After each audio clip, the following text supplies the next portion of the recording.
The Total Screen proudly presents their official podcast, OnScreen, with your hosts, Tyson Gifford and William Roerig.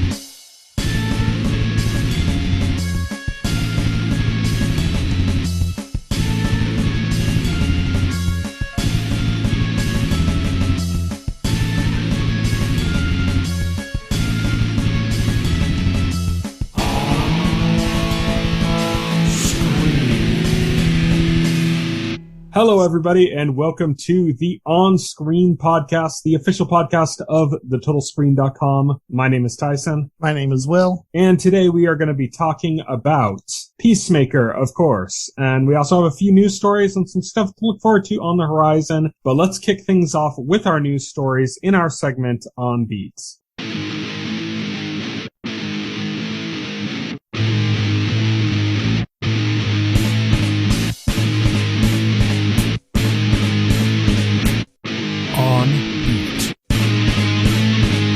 On Beat is our news segment, and we're going to kick things off with a little acquisition news. Sony bought Bungie for $3.6 billion. Bungie, the developer of Halo and Destiny. Yeah, so this is something that's been in the works for months. Sony says this is not a reaction to Microsoft's Activision acquisition. This is a reaction to the Bethesda acquisition. That's what it is. What Sony's saying is part of the deal is they're letting Bungie remain independent and they're letting Bungie make their own decisions for their company. Bungie's games are going to remain multi-platform. Let's add the caveat for now. They didn't even give that caveat. They just said, yeah, but let's add that multi-platform. We can read the writing on the wall, you know? Right.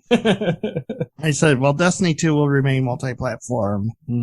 Well, they said, and unlike what Microsoft's been willing to do with, Sony said, actually, in the announcement, they said, Bungie gets to decide what platforms they put their games on. Yeah, until Sony changes their mind about that. Yeah. Remember when the Bethesda deal was first made and they were like, oh, nothing's going to change. And then now I think isn't Starfield Xbox exclusive now? Yeah, Starfield's Xbox exclusive. They haven't said anything about other announced Bethesda games.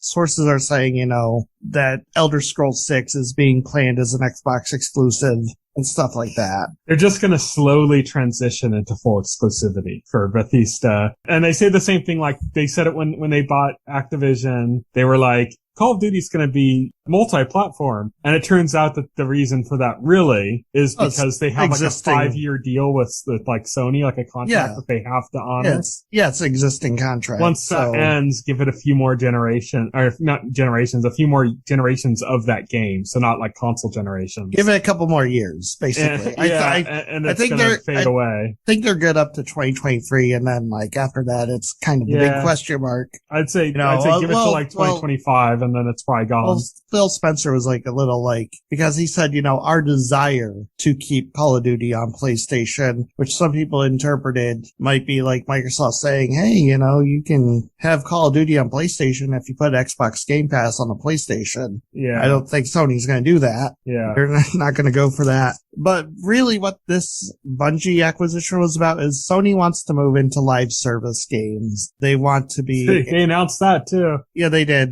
Sony had their earnings call today, the day after they announced the Bungie acquisition. That's probably why they announced it, because they were doing their earnings. And they had their earnings call and they mentioned that they're planning to have at least 10 live service games through 2026. Bungie was purchased because of Destiny 2 and because they have experience running a successful live service game. As we have seen, it hasn't been easy for publishers to get live service games going. We've seen both EA and Square Enix fumble hard with both Anthem and the Avengers, so Square Enix, even without the game, they fumbled hard with Reaction, with a certain Platinum Games game they had that turned out to be a game of service. Yeah, live service. That isn't out yet, so we can't barely say it's a failure. The Reaction failed. Yeah, the Reaction. Yeah, Reaction was not good, but we can't tell until it's time. But so given that, I can understand Sony not wanting to do it from scratch.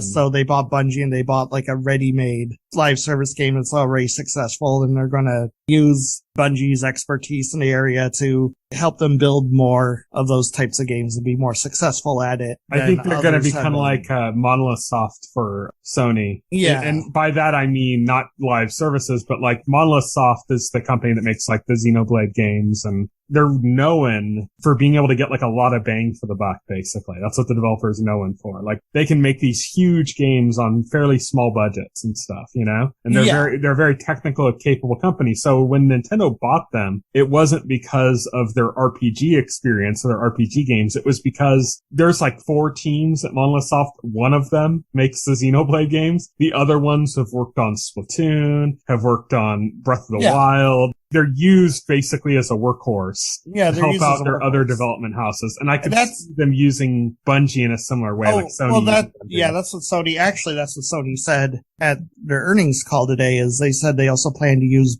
Bungie will be collaborating closely with their other studios as well. Mm-hmm. So it's like exactly the same kind of like business relationship wise, you know, whereas like I remember when Monolith Soft got bought, a lot of people were kind of wondering why Nintendo would do that, because Nintendo doesn't do that many acquisitions anyways, but just they're more not specifically big acquisition, you know, like, but largely also just because it's like they're kind of like a niche RPG developer, you know, like why would you? And that's why. It's because they get a lot of bang for the buck. They're a good technical developer. Yeah, it was weird because they're a niche RPG developer. It wasn't a developer Nintendo had a close relationship with. They had only just done the Bite and Kaitos games. And, you know, like that was like the first interaction Nintendo ever had with that company. Yeah.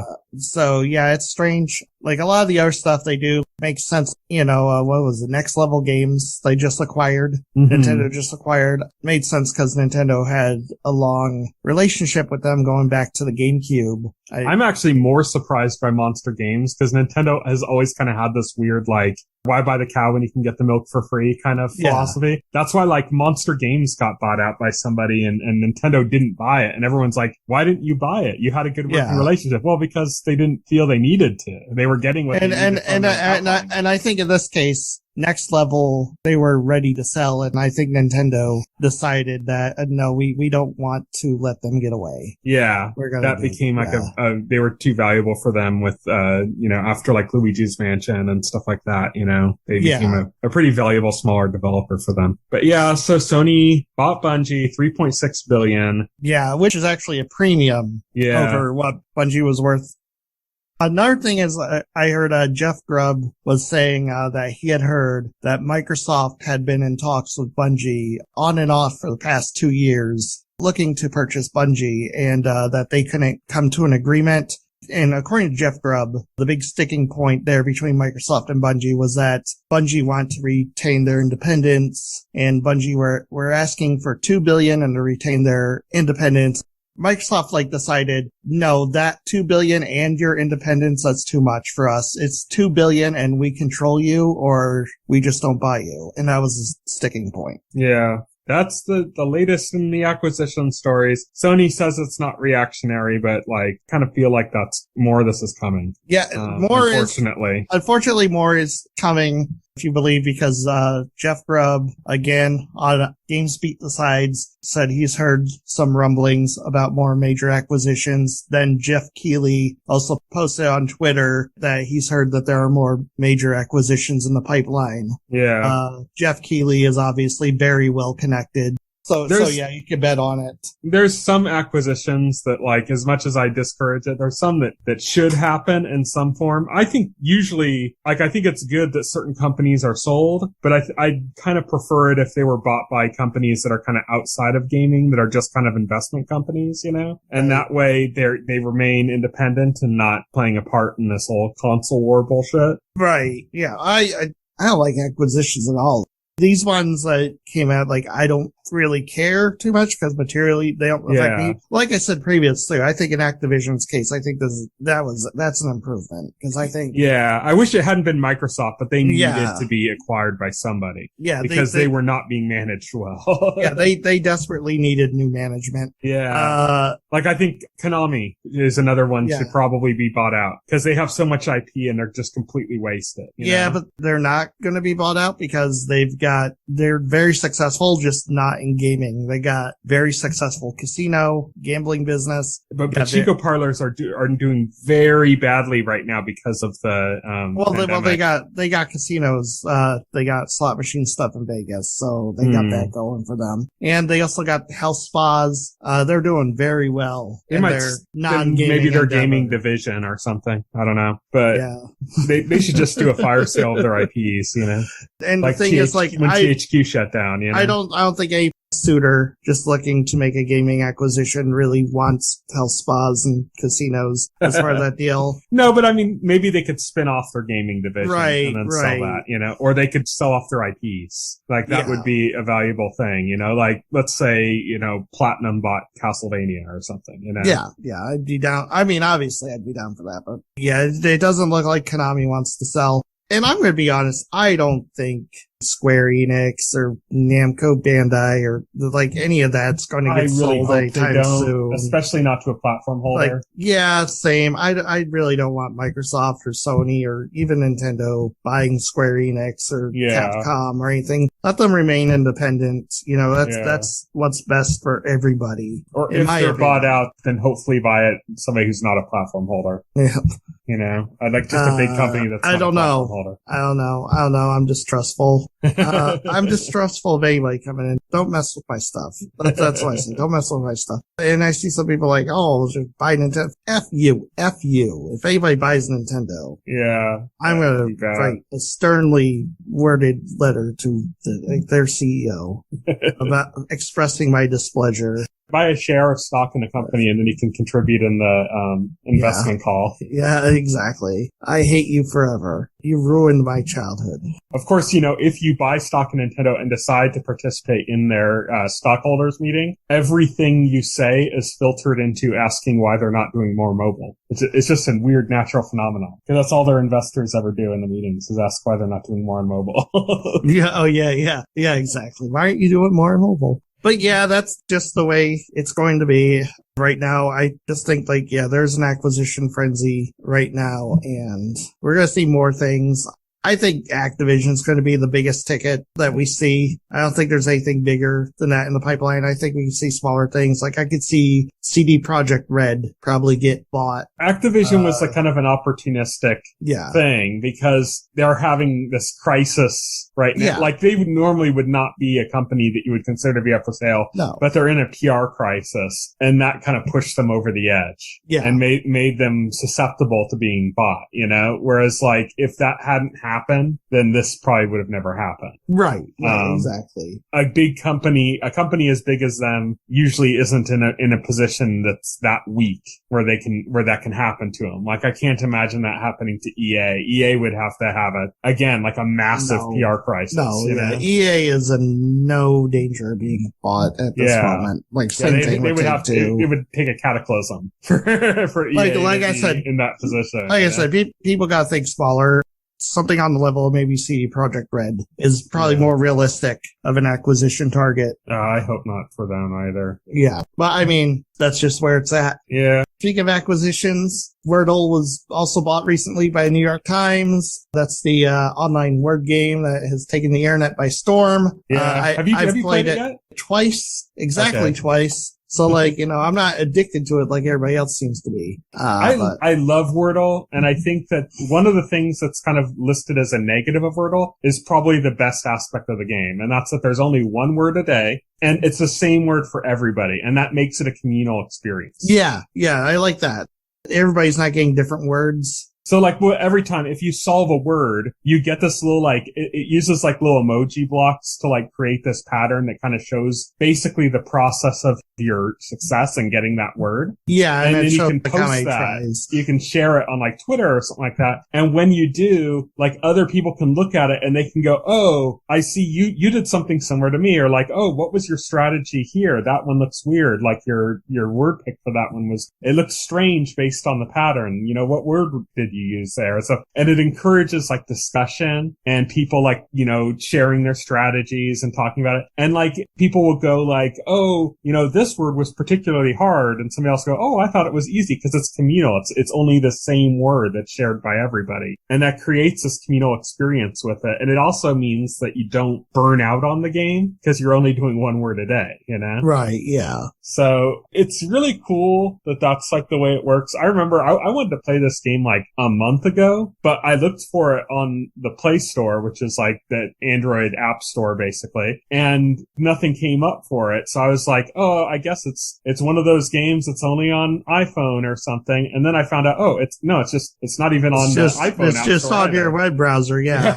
It's just a web Which makes browser it game. like easier to play it because it's don't have to download this stupid app. It's also completely free without any ads or anything. It's just free. For now. Yeah. For now. And New York Times saying that's the concerning it will thing. remain free for now. It's going, Because, you know, it's the first thing I think of when I think of the words New York Times. I think of a paywall. Yes. I think like I get a link to an article, I open it up, and immediately a little thing blocks the entire article and says, if you subscribe, you can read this article. That's like the first thing I think of when I think of New York Times. They're going to put Wordle behind their paywall, and then this makes no sense to me because, like, I know they're thinking, oh man, this is popular. People are going to definitely want to pay for this. No, people will just not play it. Yeah, somebody will come up with a ripoff and everyone will switch to that, you know? Yeah, exactly. Or some other trendy thing will pop up and they'll play it. This is stupid purchase by New York Times, but whatever. Yeah. I'm glad the creator gets the cash out. So, yeah. you know, like that's good. Yeah, I can totally see this popping behind a paywall. New York Times says they're not going to do that, but like, well, they said why initially. would you buy it? They literally, they said initially it will be free, which means they plan to put it behind the paywall. Yeah, eventually they're going to do that, unfortunately. And then they're going to find that that's not going to make them any money. And it's like, maybe New York Times is going to take on a strategy. Because right now, when you think of New York Times and games, besides Wordle, obviously, there's a crossword. The crossword is famous, yeah. You know? So maybe they're going to do an expansion of that, where it'll still be the paywall, but it'll be people that don't even care about reading the articles, but they just want the games. Instead of just the that's what they're build up a collection of. Yeah, that's what they're trying to do. They're trying to create an alternative reason for people to give them money besides their news. Yeah, if they try to do that with just Wordle, then that's not going to work. But if they can build up a good library of games that are really well run, because I mean, like the New York Times crossword is like world famous, you know, like people like that even in paper format, even just picking up a newspaper, you know, people love the New York Times crossword. So like if they can like keep it like really good and on a quality level like that and do like a bunch of kind of casual kind of fun games like that, then maybe it can be something that might actually take off. But if they just want to rely on Wordle alone, that's not a good idea. But and we got some sad news. Sega is exiting the Japanese arcade business. This is the end of an era. Sega was birthed into life through the arcade business. It started as a company called Service Games, run by David Rosen, who I think was a World War II Navy vet. That's the typical Japanese naming convention where everything's like an abbreviation of multiple words. Yeah. Service Games, Sega. But it was a company founded by an American Navy vet named David Rosen, who was stationed in Japan, I believe. And he got into the business of like importing and servicing pinball machines. From there, it became an arcade business. A Japanese businessman named Hayao Nakayama eventually became involved in it and eventually became the CEO of the company. And, you know, it went from there. Their main business was arcades. Like, people know Sega the best from their console business, but in the West, definitely, yeah. But their console business was always driven by their arcade business. All of Sega's biggest hits outside of like maybe Sonic the Hedgehog or Yakuza, Yakuza. But like all the stuff like from the 90s and stuff was mostly through the arcade. You're talking about like Hang On, Virtua even Fighter, fairly newer ones, Virtua Fighter, Crazy Taxi, Crazy Taxi. All these are all arcade games. They're very arcadey. Even games that people associate mostly with consoles, a lot of them have like a very arcadey feel to them, like Jet Set Radio and stuff like that. You know, has a very arcadey feel to it. You know. Yeah. Oh yeah. Yeah. So that was like their specialty. like, sure, Nintendo also, like, basically had a presence in the arcades, but Nintendo dropped arcades as soon as the NES blew up. Yeah. They were like, okay, yeah, we're done with that now. But Sega, like, even after, like, the Genesis success, they never left that space. And it's not even just making the arcade games, too. It's like owning arcades themselves was the big thing for Sega. Yeah. So they had, I mean, Capcom, I don't think owned too many arcades. I think they owned a few in Japan, but like Capcom similar to Sega in the sense that their early businesses were like big on arcade cabinets, but the difference is Sega was big in just arcades in general, not just the cabinets. Right. Yeah. Exactly. So like people talk about Sega exiting the console business after Dreamcast. This is just as, if not more significant than that. Mm-hmm. So they've officially left. They sold off their entire business. It was still, they did that actually a few months back, I believe, and it was still called Sega. And then the thing that changed now is that they've officially changed the name away from Sega. Yeah, now it's Gigo, which I believe stands for, I read, Get Into Gaming Oasis. That was an old name that was used in some arcades by Sega, and they sold the rights to it. And the company that bought it, they're using that name now. They're reacquiring that old Sega name now for it because they still want to trade on the nostalgia of the Sega business in Japan, but they don't want to use the Sega name because it's confusing business wise because it's no longer Sega. Sega's completely divested from that now. Yeah. So that's it. That's an end of an era. Sad story. But, the arcades are still there, thankfully. Some of them at least. And, but it's just not Sega anymore. Yacht Club Games, the creators of Shovel Knight, announced a brand new game yesterday on their Yacht Club Games Presents on G4. Mina the Hollower, which they also launched a Kickstarter for. This is a really cool looking game. This is an 8-bit Game Boy Color style. Unlike Shovel Knight, which is done in NES style, this is being done in the style of the Game Boy Color. It is being done in the style of like specifically the Game Boy Zelda games. It's a Zeldavania, I've heard it described as. Yeah, it's a Zeldavania. It's like a mashup of Zelda and Castlevania. Looks really cool, gameplay wise. It's got that kind of Shovel Knight, like, glowed up 8-bit look to it. Yeah. Like I said, it's not too much for me, but this is right up your alley, I know. This is right up my alley. Though I do have a couple of caveats to it. I was looking at their Kickstarter and I was looking at the backer rewards, and to get a physical copy, it's like $100, right? You have to pledge like $100, which I'm like, why? They actually released an update today where they wrote about that. Yeah, they wrote physical tier clarification. We had a lot of question and comments about the physical reward tier, so we wanted to provide some clarification. The $100 physical tier also includes a digital copy of the game, plus the digital rewards within the previous tiers, i.e. the music development streams, a digital version of the art book, and design hangout streams. We're sorry we do not have a cheaper physical game option, but please note that physical copies of the game will be plentiful at a standard MSRP when the game is released. Thank you for understanding. Yeah.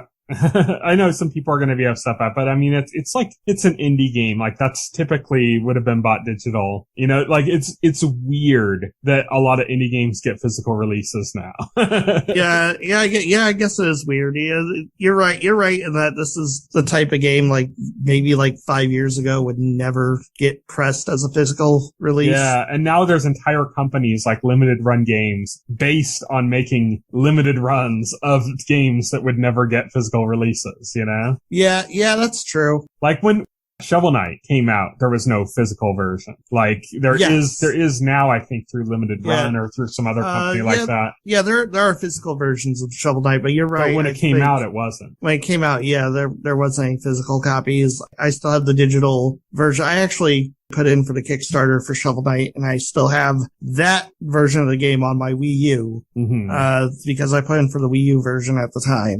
So I do have that. I do plan on supporting this Kickstarter. I'm going to put in for a digital copy of the game. I'm not going to go hard for... I think $20 for the first digital tier, right? Yeah, $20. I'm not going to go hard, like $100 for that. Physical, I'll just buy a physical copy, like, when that actually comes out. Yeah, it's a proven developer for that Kickstarter model, too. They supported the shit out of Shovel Knight. Oh, God. Yeah, they went above and beyond. They got stretch goals. Another thing I would like to see, because since they are doing this, essentially actually within the limitations of the Game Boy Color hardware. The only thing that they're doing, like I was reading it, the only thing they're doing that's outside of like the Game Boy Color spec, it seems, is like they've made it like widescreen. So like the screen resolution is like more tailored to modern platforms. But I think if they reduce that, like they explain it here because the Game Boy's resolution is 160 by 144. And then they increased the resolution to 256 by 144, which is a 16 by 9 widescreen. So they went from 4:3 to 16 by 9. I think if they decrease that back down to 4:3, they could port this to Game Boy Color. I would love to see a version of this game. I wonder, because that depends on engine too. Because the Game Boy games that would look that good, like Game Boy Color games or Game Boy Advance games or anything that would look that good, were like hard coded in like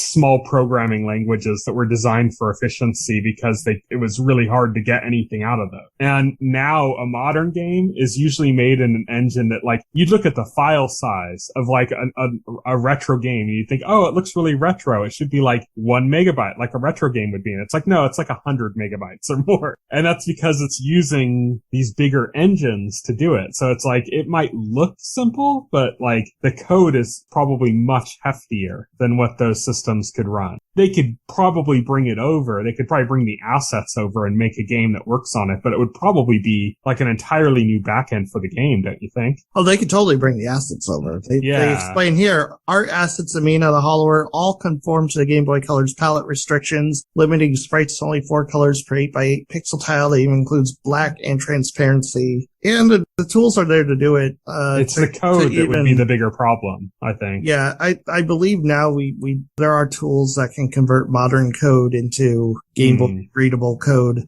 Yeah, they could do it. Yeah, it's not like straightforward, like to plop it in. Like it would require some extra work, but I totally think it's doable. I would love to see it happen. I think that would be awesome. It might be worth them just like hiring a team to do it, you know? Yeah, that's what I think. If they don't want to do it themselves because they want to work more on the game itself and don't want to be concerned with that aspect, like it might just be worth hiring a team to do that aspect for them. I have a sneaking suspicion that might be a stretch goal, because they just announced stretch goals and they only have 2 revealed so far. Yeah. Sound test and cheat codes. One thing I do like and I don't know if this is a common thing, but I haven't seen it before in a Kickstarter. I don't look at Kickstarters too much, so that's not really a surprise if it is, but they're doing it so that they're going to let gamers basically watch their development sessions. Yeah. So like when the heads of the different departments get together to discuss how they're going to work on the game and changes they need to make and everything like that, they're basically letting the investors in Kickstarter like watch all of that. You know, like be a fly on the wall in the discussions about how this game is going to come together, which is really, I don't know if this is something that's happened before in Kickstarter, but I've never seen it. So I thought that was kind of cool. That sounds like something that came about because of the pandemic. Like the meetings aren't in person. They have to be online anyway. So might as well make that a stretch goal kind of thing. Oh, you know, yeah, that actually makes sense. Yeah, that's a good point. I didn't even think about that, but yeah. So why don't you tell us what's on the horizon?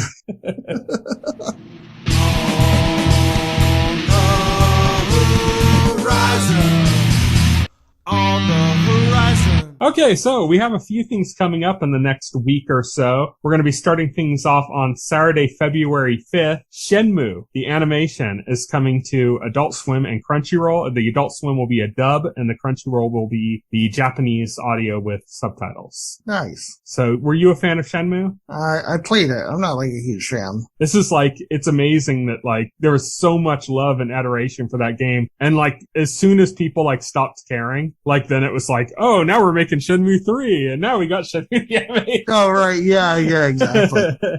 It feels like, you know, we're about like a day away from getting like, you know, Firefly being renewed or something. It's just when people stop giving a shit, like then it's like, oh, now it's coming. Yeah, now nobody cares. It's like, yeah. But that's coming February 5th. Like I said, Adult Swim for the dub, or the English dub, and Crunchyroll to watch it subtitled in Japanese. You know the right move, Crunchyroll.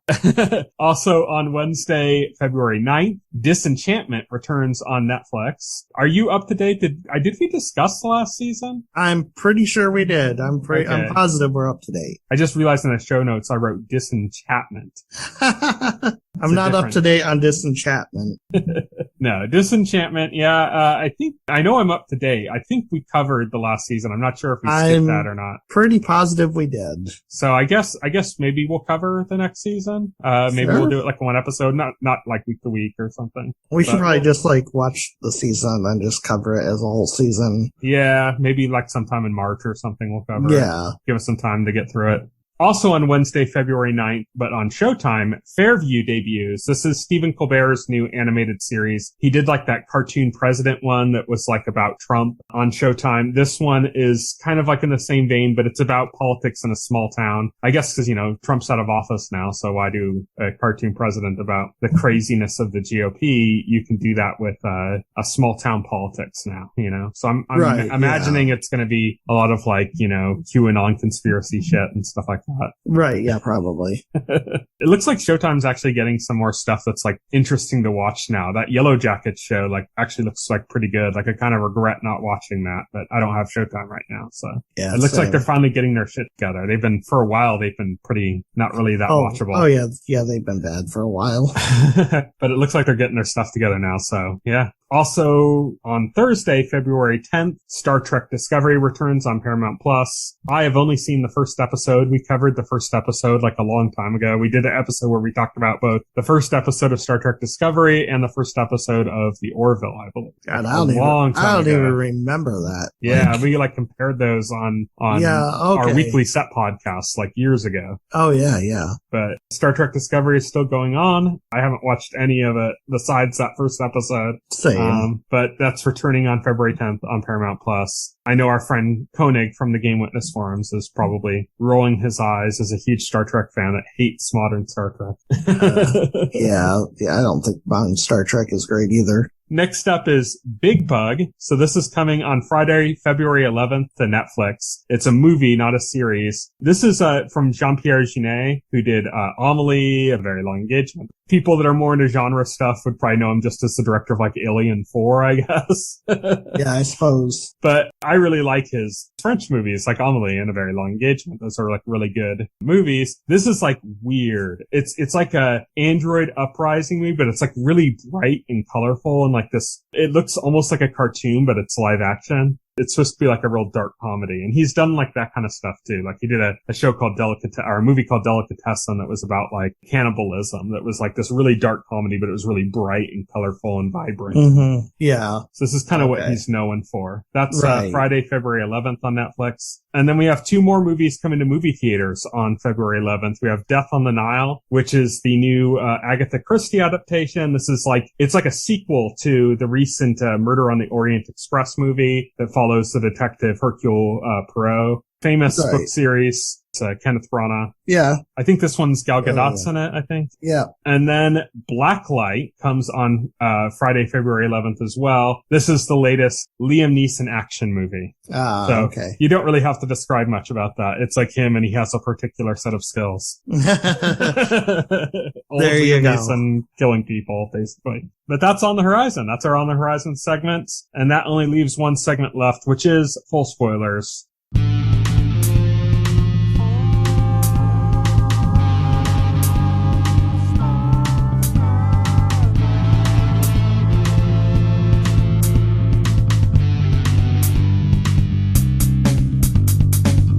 This week on Full Spoilers, we're going to be talking about episode 5 of Peacemaker, Monkey Dory. Yes.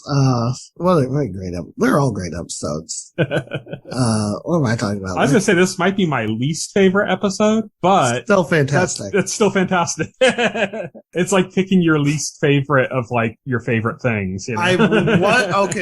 This episode sees them like raiding, like I guess the factory where they're like packing and like shipping, or like a warehouse, I guess. Uh-huh. Where they're like packing and shipping this honey-like substance that the butterflies like eat. So like basically raiding like the butterflies' food supply. There's like this one sequence I love where like Peacemaker's going on about how he nicknames like people's dicks and stuff. Yeah. And then like Vigilante, what do you call vigilantes? It's like Thimble or something. Yeah, Thimble or something. Yeah, he's like, he calls mine Thimble, which would bother me if I actually had feelings, but I don't. And it's like, it kind of confirms to me like that Vigilante just thinks he's a sociopath.